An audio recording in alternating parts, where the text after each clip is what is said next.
शहबाज मियां साहब, अगर हम बात करें नई हुकूमत की, ये तो जाहिर सी बात है कल के इंतखाबात के बाद ही पता चलेगा कि किसकी हुकूमत आती है, लेकिन आपके ख्याल में, आपके तज्ज़िये में नई हुकूमत के लिए सबसे बड़ा चैलेंज क्या होगा?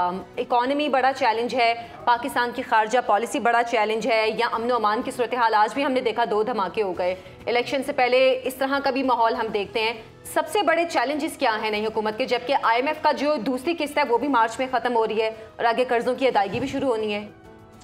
सबसे बड़ा चैलेंज जो मैं समझता हूँ कि आवाम की जो माशी हालत है उसमें कोई रिलीफ देना नई हुकूमत के लिए सबसे बड़ा चैलेंज होगा। और जो पहले 100 दिन होते हैं उसके लिए वैसे तो सभी सियासी जमातों ने अपने अपने बड़े बड़े मंशूर दिए हैं, दावे किए हैं, बड़े वादे किए हैं, लेकिन 100 दिन का कोई प्लान नहीं दिया। मुस्लिम लीग नवाज़ हो या पाकिस्तान पीपल्स पार्टी हो कि वो पहले के अंदर आवाम को रिलीफ किस तरह देने जा रहे हैं, वो किस तरह सब्सिडाइज करेंगे चीज़ों को या नहीं कर पाएंगे। क्योंकि IMF के प्रोग्राम के अंदर रहते हुए आपको बड़े मुश्किल हालात का सामना करना पड़ेगा, और जो मुल्क के अंदर डॉलराइजेशन थी उसको जो रोका उसको कंट्रोल करना भी एक बड़ा चैलेंज होगा। और मैं समझता हूँ कि यही वो चीज़ है जो आवाम जो चाहते हैं कि नई हुकूमत आए तो थोड़ा सा उनको रिलीफ मिले किसी सूरत में भी। और उसके साथ साथ जो मुल्क के अंदर एक जमूत का एक शिकार रहा है पिछले 1.5-2 साल में माशी तौर पे, तो वो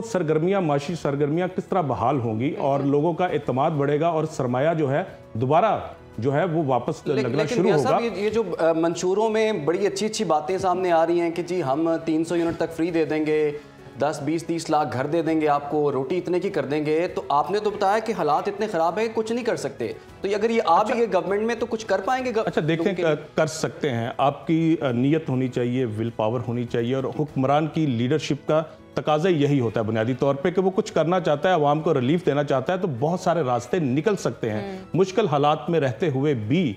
और उसके लिए फिर आपको देखिए, बिलावल भुट्टो जरदारी जो एक बाल मुसलसल कर रहे हैं, वो 18वीं तरमीम के बाद कहते हैं कि वो तकरीबन गालिबन 27 जो मिनिस्ट्रीज हैं 17 जी उनको ख़त्म करेंगे, और वो ख़त्म होना चाहिए थी।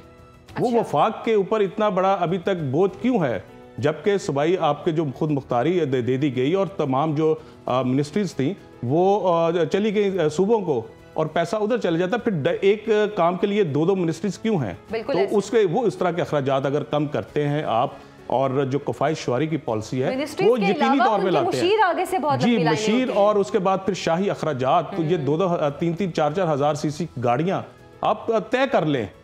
जिस दिन आप हुकूमत में आए और प्राइम मिनिस्टर ये तय कर ले कि कोई भी गाड़ी जो है वो 1300 या 1600 सीसी से ज़्यादा इस्तेमाल में नहीं आएगी, तो फिर उसके बाद नहीं आना चाहिए। इस तरह के जो मैयर्स हैं वो लेंगे तो आप आवाम को रिलीफ दे सकते हैं। अदरवाइज फिर वही बातें होंगी, वही कुछ होगा, वही तनकीद होगी एक दूसरे पे कि वो कर गए, वो उन्होंने सारा कुछ बेड़ा गर्क कर दिया था, डिफॉल्ट में जा रहे थे। ये हुकूमत में आने के लिए बेचैन होते हैं, इतनी शिद्दत से अगर मुल्क के मसाइल भी हल करने के लिए बेचैन हो तो यकीनन हमारे मसाइल 1 साल के अंदर ही हल हो जाएं।